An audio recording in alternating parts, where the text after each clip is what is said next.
I'm going to talk to you about hot poets, poetry in a time of climate change.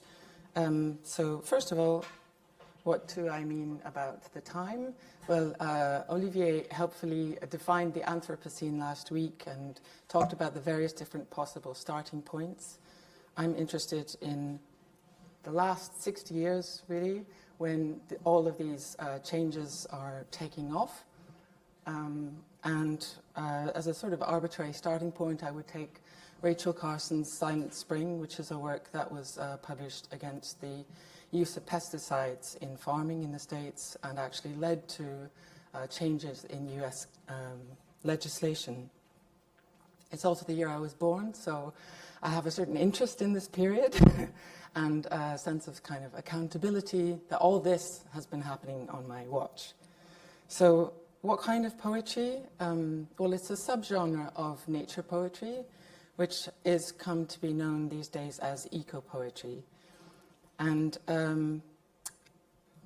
I would define it very loosely as being environmental, by which I mean it's really about nature. It's not just with nature as a symbolic backdrop.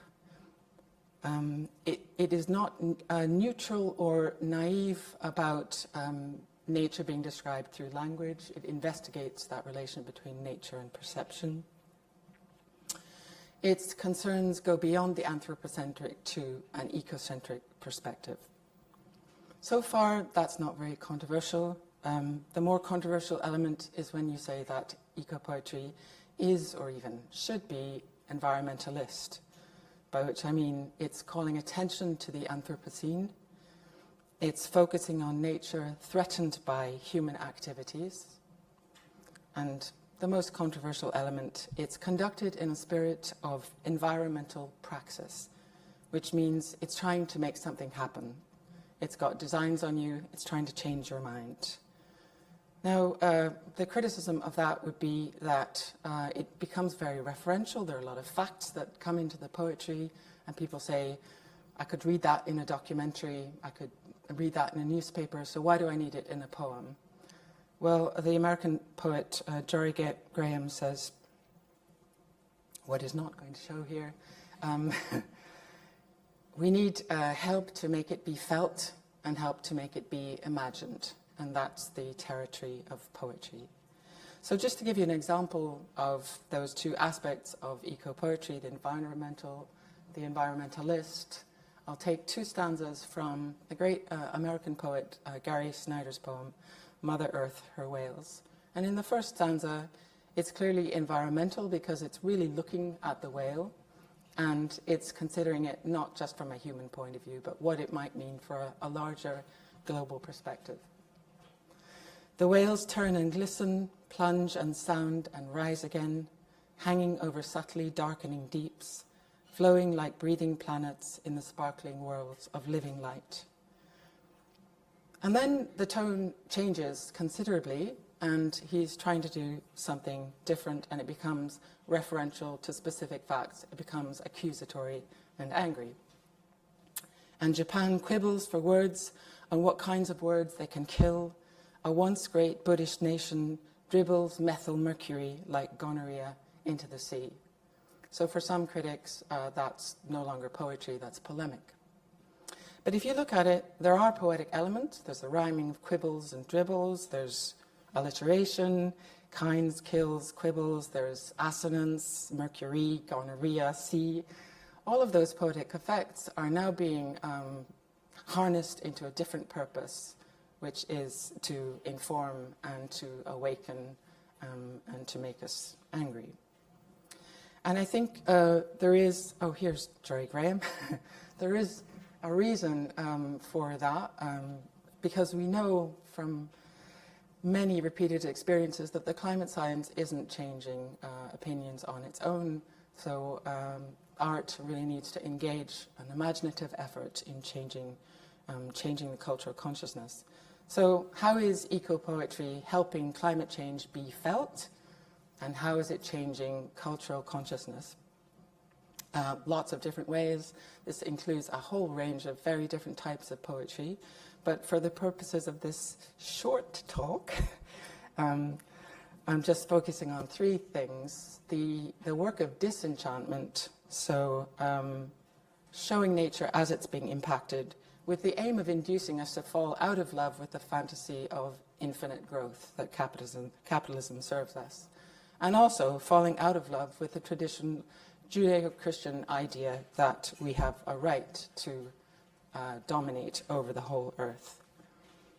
On the other hand, there's also re-enchantment going on. So while science and technology have vastly improved our lives, they've also led to a disconnect with the natural world, without which we cannot survive. So how do we relearn a sense of balance, a sense of connection between human and non-human worlds? How do we awaken an ethical relation to nature? That's what re-enchantment is doing. And finally, collaboration. Poetry is a minority pursuit. Not many people read it, not many people write it, but it's also very adaptable to different media, and it easily collaborates across disciplines. And in that collaboration, especially with scientists, it gains weight and influence in the public sphere. So last year, in the year of COP26, the UN Climate Change Conference in Glasgow, three anthologies came out. They're here on the desk if you want to see them later, which I think could loosely epitomize those three strands of thinking. And I'll then go into some specific poems. But you can see from this first example that it's disenchanting and disenchanted. It has a sense of emergency, poetry from the climate emergency. Its epigram is taken from Anne Carson, the Canadian poet, saying, "If prose is a house, poetry is a man on fire running quite fast through it." So the idea of an urgent situation that needs addressing is there in the forefront of her thinking. It's a critical moment. We need to completely reshape collective consciousness. So these are fast, urgent, angry, sometimes poems. You can see that the editor is quite young, and that's the spirit of that collection.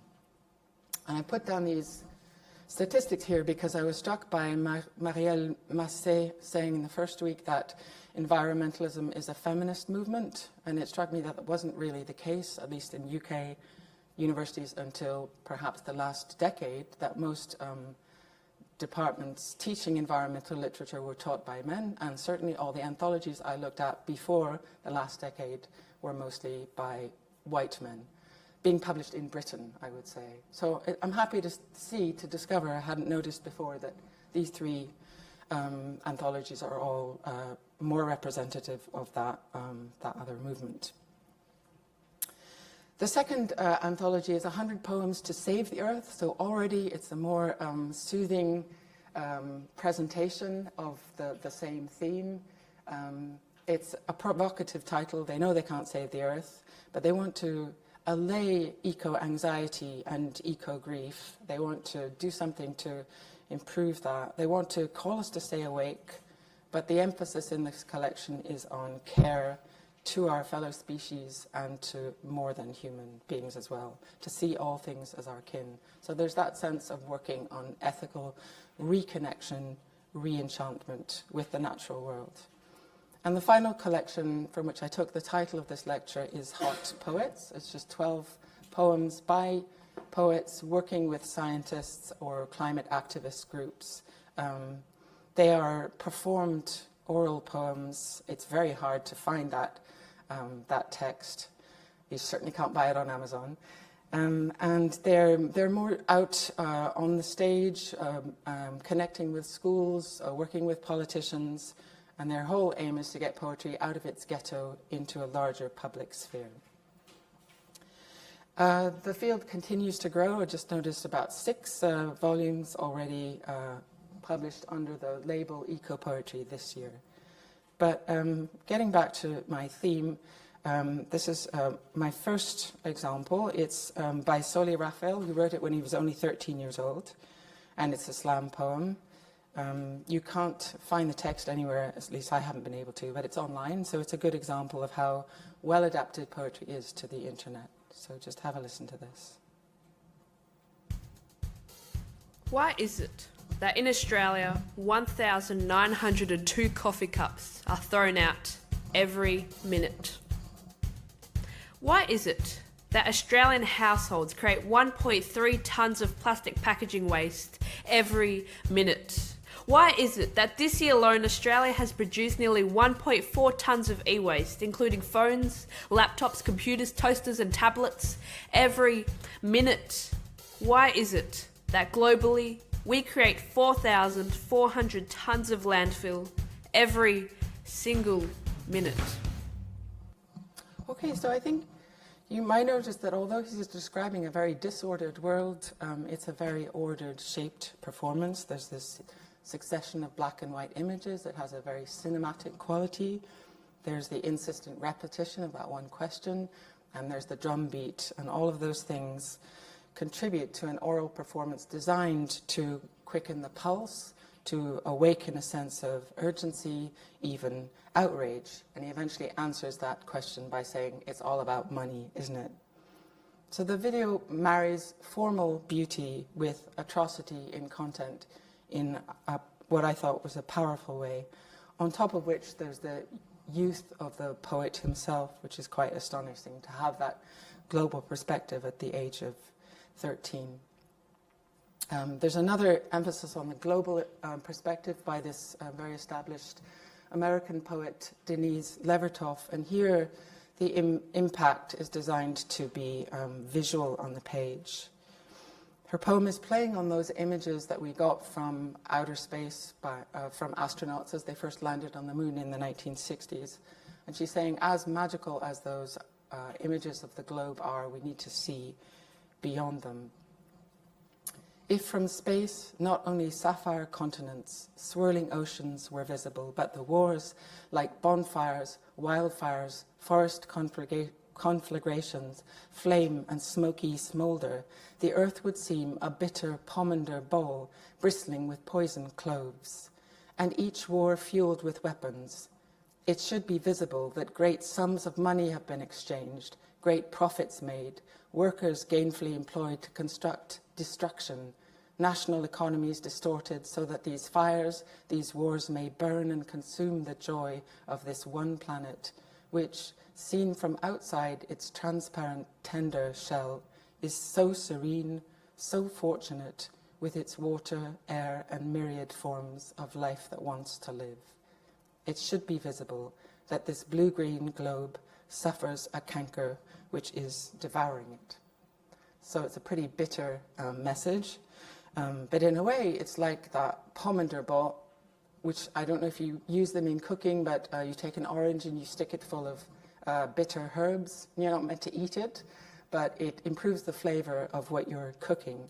And actually this poem is sort of shaped like a pomander ball, a kind of spiky, bitter, condensed substance, which is meant to improve its subject. So I think it's disenchanted, but aimed at healing this image of the globe.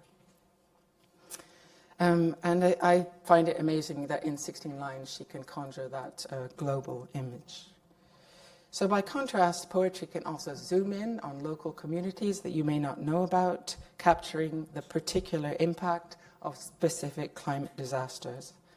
In Shelton Alexander's poem, he's remembering the impact of Hurricane Katrina, which happened in 2005, that hit the Gulf Coast and wiped out New Orleans and many of its inhabitants. And 10 years later, he's writing this poem in commemoration. I'll just play you at the beginning. I was there. What the future holds, we are unaware. Storms like Katrina, historically a rare. Death, destruction, despair, you bet people were scared. At the end of the hall, look, but don't stare. Some elders didn't move or use the restrooms as if they were glued to their chairs. Accountability to those souls, the sole reason I share. The truth is hard, at least it's fair. Sad but true, I'll take you. I was there, where we stood in very long lines. It was desperate times. Can't let them forget, that's why I wrote these rhymes. Okay, sorry to cut you off, but if we could map that out on a graph, you'd see that the beat is really very complex, and it's timed with those heavy rhyming lines. So that's characteristic of slam poetry. as is the breathless performance of it. But when it's married with those images of the wind coming through New Orleans, there's a certain congruence between the breathlessness of the voice of the poet and the breath of the wind going through. And I think what that does is impact on the ear and really take you to that event as if it was just being reported yesterday and not 10 years ago. So the poetry of disenchantment calls on us to feelingly remember the past, but it also casts its blistering eye on the future. And this is really important if you think, at least some psychologists say, that it's very difficult to imagine an ethical, a caring relation to the future. So poetry is one of the ways that we do that. In this poem by Craig Perez, he does this by weaving together or splicing together two narratives, one about a child, his child, whose birth he's expecting, and the other about the buildup of plastic in the ocean. And he indicates the shift of topic with those double dashes, which I'll just highlight with changes of font. So we are watching a documentary about home birth. When you first feel Nenny kick, embryo of hope, they say plastic is the perfect creation because it never dies. The doctor recommends a C-section. In the sea, plastic multiplies into smaller pieces, leaches estrogen and toxic chemicals. If we cut open the bellies of whales, what fragments will we find? Derived from oil, absorbed into tissue because plastic never dissolves. I wish my daughter was made of plastic so that she will survive our wasteful hands, so that she too will have a great future. So I think apart from the shock of that final wish, the impact of this poem is in that switching from one subject to the other, that cuts through the lines of the verse and the brackets around the personal pronouns, all of which kind of break down the unity of the poetic voice. They produce a sense of unease, maybe even of disintegration of the line, like that disintegrating plastic. So you kind of feel that viscerally. Or you might feel it looking at an image like this with a scrap of data that you often find that completely goes over your head because you can't assimilate it. By 2050, there will be more plastics than fish in the sea. If I read that in a newspaper, I wouldn't take it in. But this artist, Canadian artist, makes you look twice by creating a seascape, which when you look closer is actually a bank of bottles that has drowned this mermaid. So it's helping us to look twice. Such eco-art and poetry harnesses the viewer or the reader's imagination to disrupt capitalism's fantasies of limitless growth. At the same time, eco-poetry and environmental art generally is attempting to re-enchant our relation to nature and to reanimate this ethical connection to the more than human world. This is vital because, as Aldo Leopold writes, we can be ethical only in relation to something we can see, feel, understand, love, or otherwise have faith in. And I think eco-poetry's primary act of re-enchantment is directed at our understanding of language itself. As Philip Bornay showed last week, ancient Tamil poetry took shape out of distinctive features of particular landscapes. But in urbanized Western countries, I suggest that material connection between land and language has largely been lost. In humanities departments, particularly, it's an accepted truism that language sets us apart from other species. There's no reality outside the text, is what I was told as an undergraduate at Yale University in the dying days of deconstruction. But the more we inquire into other species' lives, the more arbitrary that separation on the basis of language appears. And poetry, which from its very origin has been talking to birds, beasts, and trees, is particularly well adapted to absorb these new insights into more than human languages. In The Whales, Scots poet Kathleen Jamie imagines the experience of deep-sea communication at a point where her speaker has become fed up with human communication. I imagine her just storming out of a department meeting when she starts this. If I could stand the pressures, if I could make myself strong, I'd dive far under the ocean, away from these merfolk, especially the mermen moaning and wringing out their beards. I discover a cave green and ventricular, and there, with tremendous patience, I teach myself to listen. What the whalefish hear, answering through the vastnesses, I'd hear too. And it's interesting, she doesn't want to be a whale or even listen to whale song. What fascinates the speaker is the idea of being down there, listening out for an answer coming through the vastness of the ocean. And there's something intensely dialogic in that attitude of listening for emerging sound coming across a vast space. In the next poem, A Short Story of Falling by Alice Oswald, there's an understanding of human language as something that's fully embedded in material elements: water, light, earth, and air. It is the story of the falling rain to turn into a leaf and fall again. If only I, a passerby, could pass as clear as water through a plume of grass. Then I might know, like water, how to balance the weight of hope against the light of patience. Water which is so raw, so earthy strong, and lurks in cast iron tanks, and leaks along, drawn under gravity towards my tongue, to cool and fill the pipework of this song, which is the story of the falling rain that rises to the light and falls again.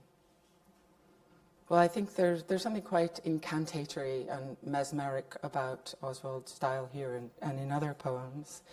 From the first line, it announces itself as a literary construct. It's a story, but strangely, it's not the speaker telling that story. It seems to be telling itself.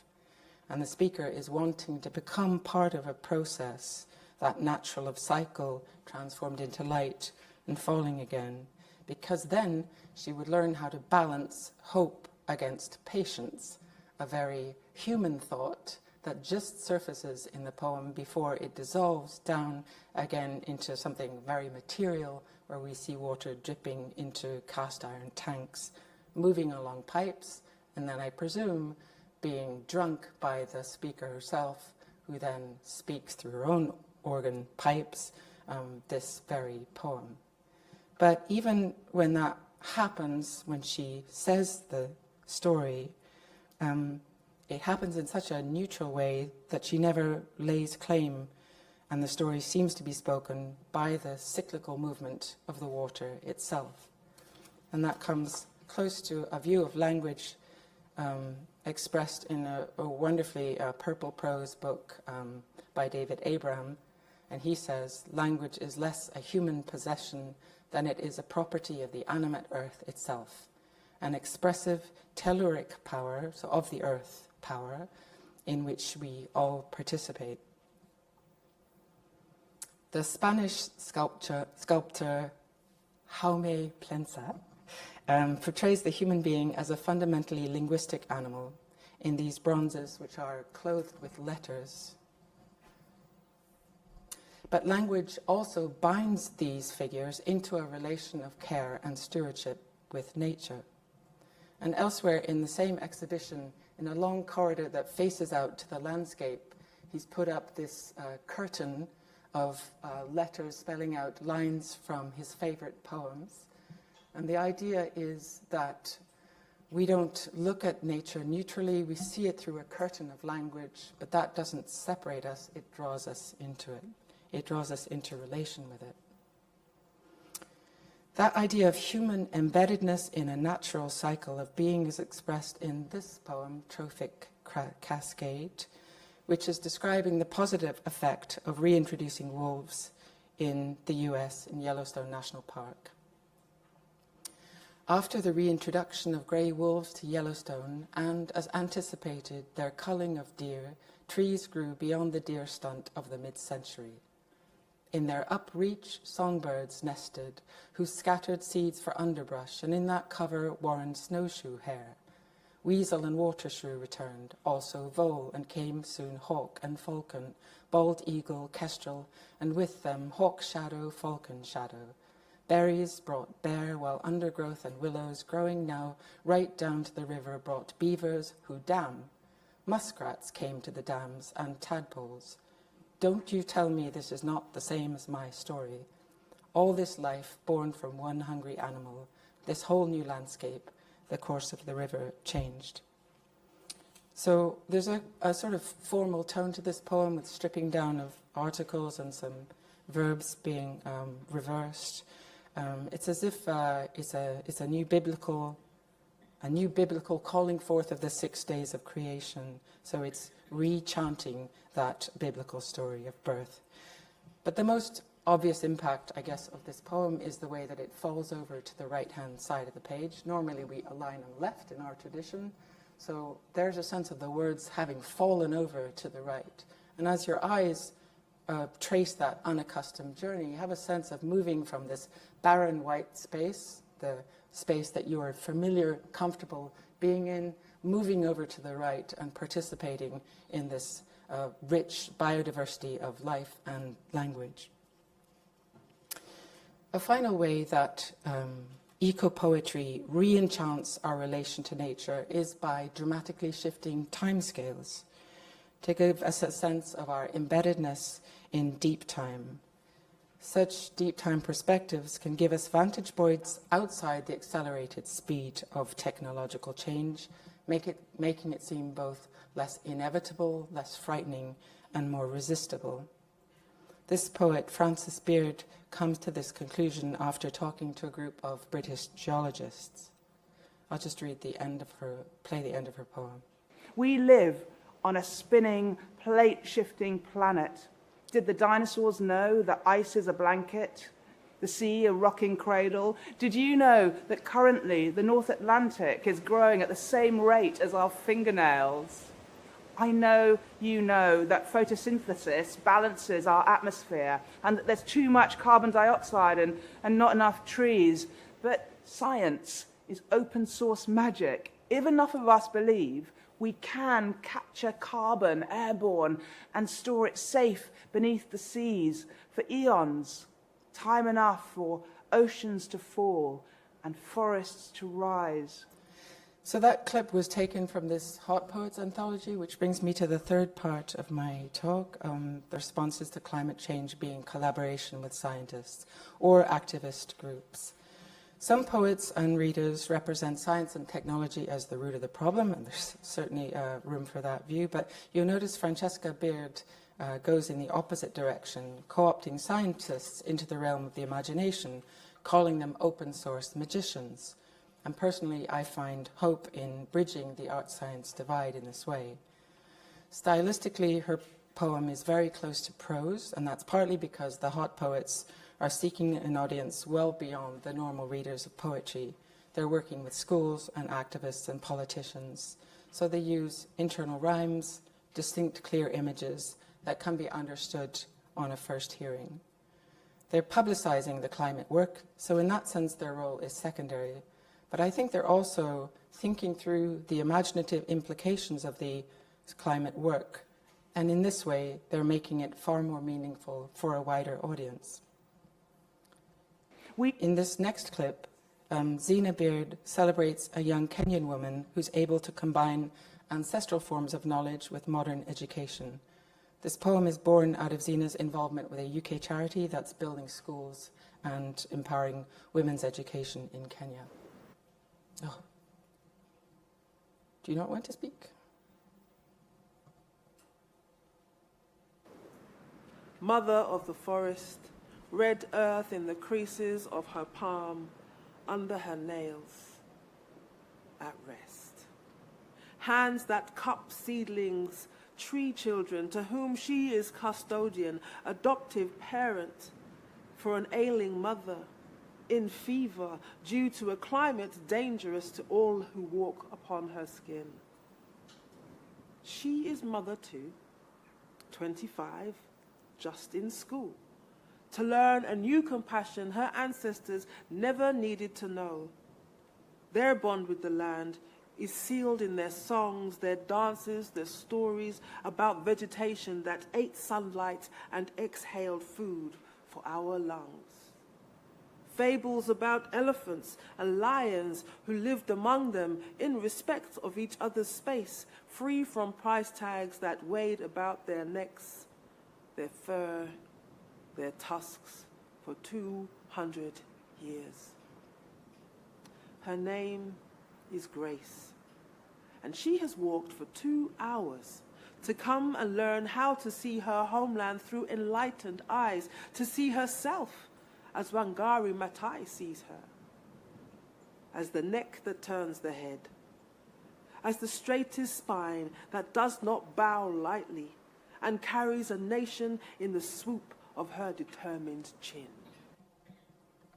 So if you just have a quick look at that text, what this poem does for the protagonist, Grace, is give her two sources of knowledge. In the brown font, the ancestral knowledge that she receives from her ancestors based on songs, dances and stories, and fables about animals and having each other's space. And then the modern knowledge that this climate work is bringing in so that she can grow her crops, so that she can see herself as Wangari Maathai sees her, who's a Kenyan environmental activist in Kenya who got the Nobel Peace Prize in 2004. So she has two role models, the ancestral mother and this very modern woman. And in the last clip from the Hot Poets group, Chris Redmond celebrates the work of Dutch scientists who are regreening the Sinai in Egypt, which was once a lush sort of Edenic space, but since eroded into a desert. His poem goes through the different steps by which these scientists are rebuilding the climate, and the last stage is to actually change the weather using giant fog nets. And I played this for my students on Monday, and they gave me the poem a very hard time, saying it encouraged technological fixes caused by technology in the first place, also that the poet's only role was to tell us what the scientists were doing, and they in turn felt disenfranchised without agency, as there was no obvious way this project could be applied anywhere else. My students are a tough crowd. But I think the poem is doing some work of bringing the science into public discourse, and also he ends by saying the ultimate aim is to let nature take care of itself. I'm not sure that those scientists would have come to that conclusion, and that's where the poet's ethical imagination is taking the lead. So this is how he ends. The earth is abundant if we let it be.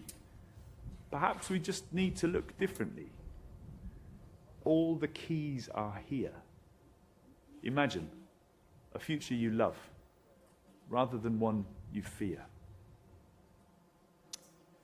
So poetry can also intervene in urban spaces, public urban spaces, reminding of our basic dependencies on nature.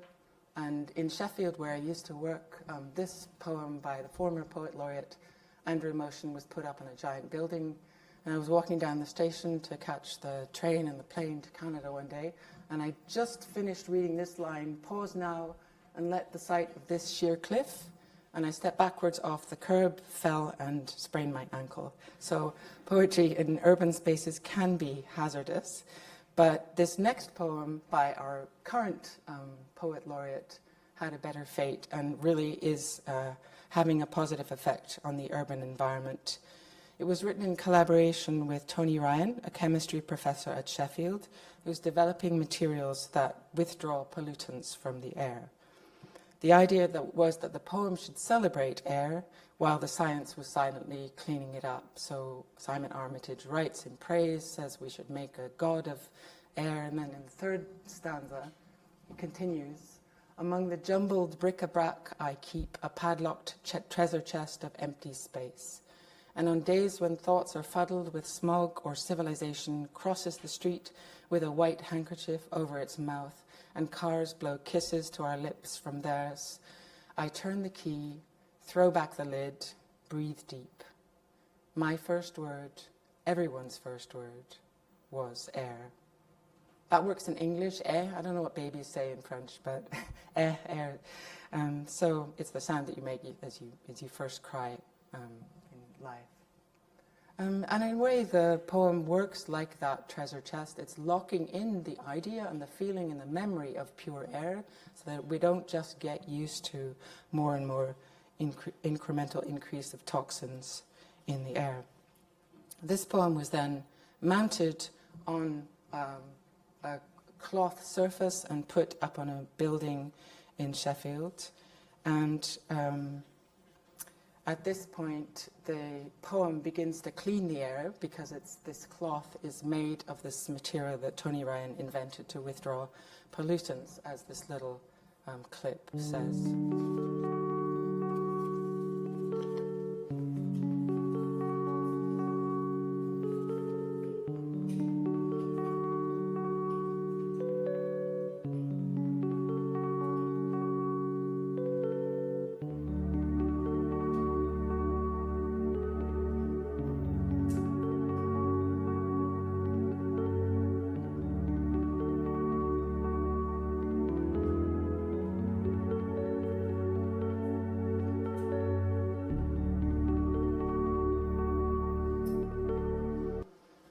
So it's definitely doing some good.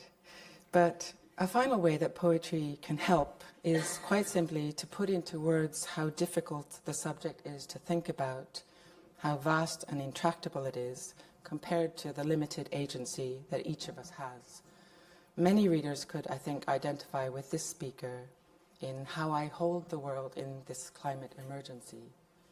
Sometimes I hold world in one hand, my life in the other, and I get cricks in my neck as the balance keeps swinging. I walk uneasily. Sometimes my body is a crash mat for world. I want to say, I'm sorry, but don't say it aloud. I'm privileged, so I should be able to do something. Sometimes I make a simple frame with my arms to look at world. I'm not involved directly. It carries on without me. This way, I can still love the sky, its patterns of clouds and contrails. Sometimes I'm chasing world through the woods, bursting with hope and adrenaline. Oh God, am I running? I want to keep moving. My mouth is full of fire. Sometimes I hold little. I'm limp and ill. Days barely exist. It's enough to make soup. So our efforts may not be consistent, but poetry like this keeps us feelingly awake to the challenges of our historic moment. And there will be days when it seems possible to reshape the economy, the politics, and the culture. One thing seems clear. It starts with the imagination, and very often with imagination expressed in language. That's why it's vital that art students and scholars should be involved in this process of transformation. Thank you.